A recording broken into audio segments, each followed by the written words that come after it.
Les chefs qui, depuis de nombreuses années, sont à la tête des armées françaises, ont formé un gouvernement. Ce gouvernement, alléguant la défaite de nos armées, s'est mis en rapport avec l'ennemi pour cesser le combat.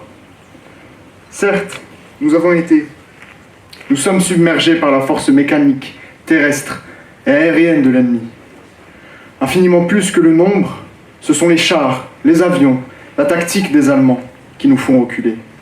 Ce sont les chars, les avions, la tactique des Allemands qui ont surpris nos chefs au point de les amener là où ils en sont aujourd'hui. Mais le dernier mot est-il dit? L'espérance doit-elle disparaître? La défaite est-elle définitive? Non. Croyez-moi, moi qui vous parle en connaissance de cause et qui vous dit que rien n'est perdu pour la France. Les mêmes moyens qui nous ont vaincus peuvent faire venir un jour la victoire. Car la France n'est pas seule. Elle n'est pas seule. Elle n'est pas seule. Elle a un vaste empire derrière elle.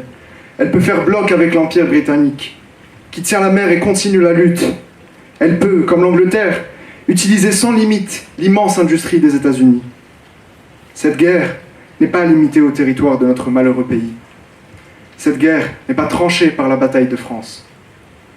Cette guerre est une guerre mondiale.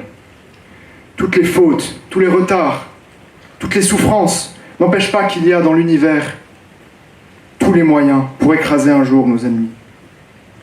Foudroyés aujourd'hui par la force mécanique, nous pourrons vaincre dans l'avenir par une force mécanique supérieure.